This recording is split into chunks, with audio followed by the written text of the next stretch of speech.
Bismillah, Aïcha, vous avez la parole. Ami ñu dem wala. Nomination. Allons-y. Voilà. Nomination. Voilà mu ne au titre des mesures individuelles le président de la République a pris les décisions suivantes au titre de la présidence de la République monsieur Abou Bakar Djamil Sané mooy maire Parcelles. Titulaire d'une maîtrise en économie et nommé président du conseil de surveillance de la délégation générale à l'entrepreneuriat rapide des femmes et des jeunes DRFJ poste vacant au titre de la primature c'est Mohamed Lat Sak Diop docteur en sciences de l'information et de la communication maître de conférence titulaire à l'école des bibliothécaires archivistes et documentalistes EBAT est nommé directeur des archives du Sénégal poste vacant au titre du ministère de la communication, des télécommunications et du numérique. M. Mambiram Wach, titulaire d'un diplôme d'études supérieures en communication et multimédia, journaliste, est nommé président du conseil d'administration de la société sénégalaise de presse et de publication Le Soleil, poste vacant. M. Biram Khoudjolo, enseignant, est nommé président du conseil d'administration de la maison de la presse Babacar Touré en remplacement de M. Alun Dramé.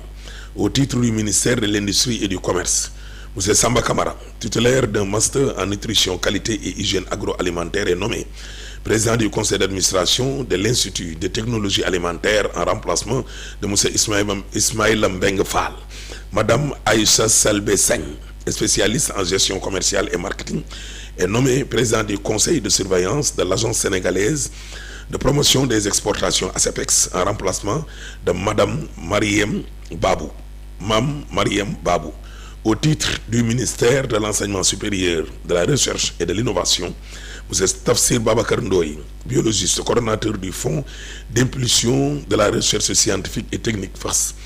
Matricule de solde 615 391 est nommé directeur du financement de la recherche et du développement technologique en remplacement de Madame Soukaina Diatine, admise à faire valoir ses droits à une pension de retraite. Madame Benouatine, professeur assimilé en sociologie, est nommé directeur de l'enseignement supérieur privé en remplacement de M. Sersen. M. Ansoumana Sambou, professeur des sciences de la vie et de la terre, matricule de solde 696 641, est nommé président du conseil d'orientation de l'autorité nationale de biosécurité ANB en remplacement de M. Yorodé. Au titre du ministère de l'économie sociale et solidaire, Madame Delo Diouf, titulaire d'un master en ingénierie financière, gestionnaire de projet, est nommée directeur du fonds d'impulsion de la microfinance en remplacement de M. Ndiamé Ndiaye.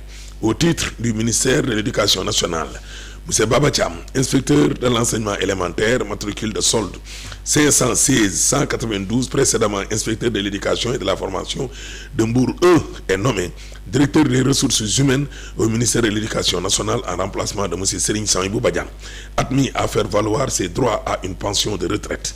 Au titre du ministère de l'urbanisme, des collectivités territoriales et de l'aménagement du territoire, M. Ousmane Kébé, professeur d'enseignement secondaire, est nommé président du conseil de surveillance de l'agence de construction des bâtiments et édifices publics en remplacement de M. Baba Ndiaye.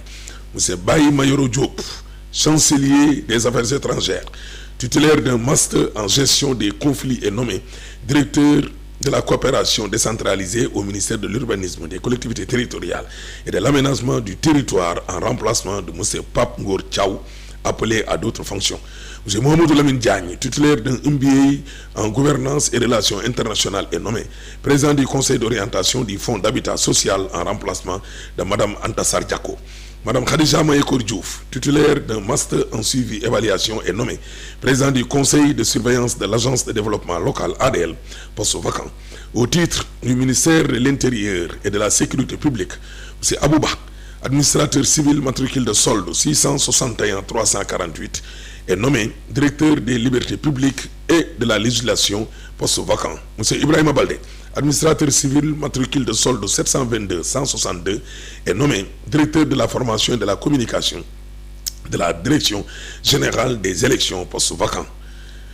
Madame Khoudjelei, administrateur civil, matricule solde numéro 744 884 précédemment en service à la direction générale de l'administration territoriale est nommé adjoint au gouverneur de la région de Saint-Louis chargé du développement poste vacant.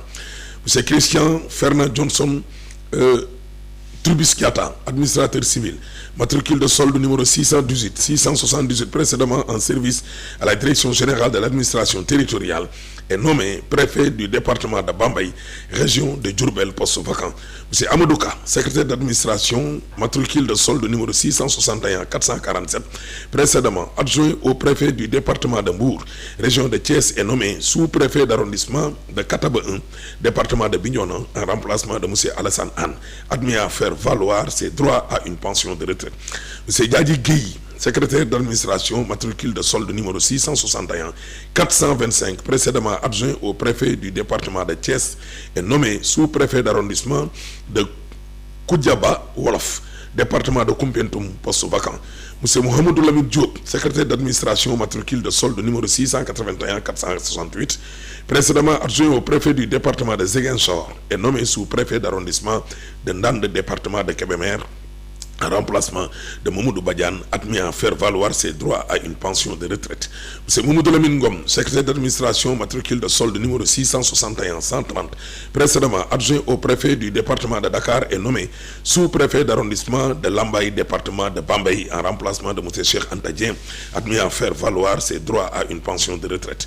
M. Moustapha Niang, secrétaire d'administration, matricule de solde numéro 681-469, précédemment adjoint au préfet du département de Pikine, est nommé sous-préfet d'arrondissement de Djinabar, département de Goudomp, en remplacement de M. Amadou Goudiaby, admis à faire valoir ses droits à une pension de retraite.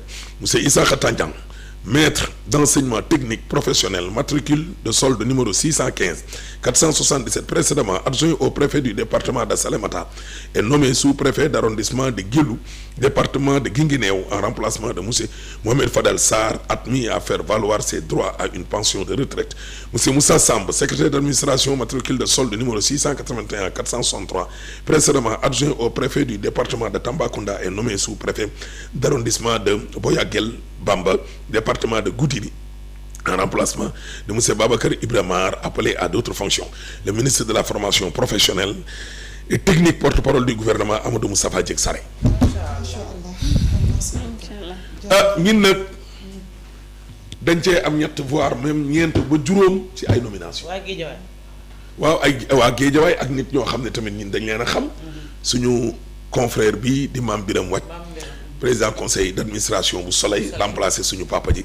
waaw ñu ngi koy féliciter bu baax a baax ci nomination yi, di ko ñaanal yàlla dans ses nouvelles fonctions, yàlla suturaal ko, jàppale ko, di mbir mi diis waaye mu teeñal ko yenal ko dara. waaw loolu noonu rek lay demee ak ki nga xam ne nag mooy Biram Khoudia Lo, moom mi nga xamante ni macha allah saa yi bu ko 2A TV wooyee mu ñëw nomination bi tamit ñu ko ci ñaanal yàlla, waaye ñaanal tamit monsieur le maire nga xamante ne nii moom mooy Jamil Sané.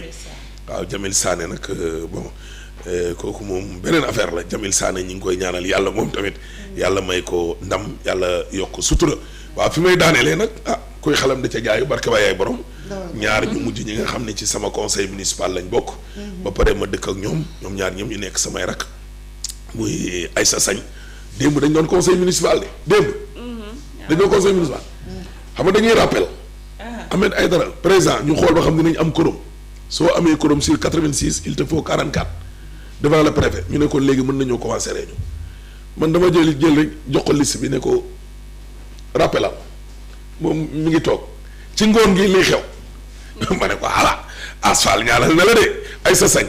waaw kon nag ñu félicité ko moom tamit nga xam ne nag ma nga ASAPEX ak suma rakku bopp ji madame la maire la Lyon Khadija Maye Koor Diouf. Sénégal gi dañoo yaakaar nañ Diouf la sant. moo tax ma ne doom bu góor ay doom bu góor.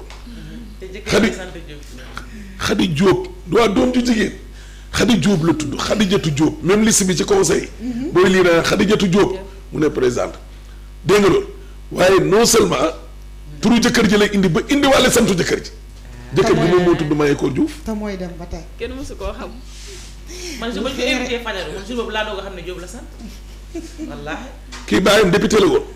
yaa ko doon expliqué jour boobu. Serif Diop. xëccoo na mairie Guédiawaye bii ñu gañe ko. man jour boobu laa xam ne Khady Maye Koor Diop la sant. Khadijatou Diop la tudd. jëkkër jee tudd Mayakor Diop. moom mu indi Khadija Mayakor Diouf. tur ak sant. tur sant jëkkër ji la indi teg ma ne ko c'est bien. c'est kontaan na kooku du def dara loolu neexal sëy c'est tout. dem nga nëbb sa tam Aminata Seck def nii. Ami Moustapha. waaw Ami Moustapha Seck. ah Ami Moustapha moom la jël. moom la jël pare def nii xoolal.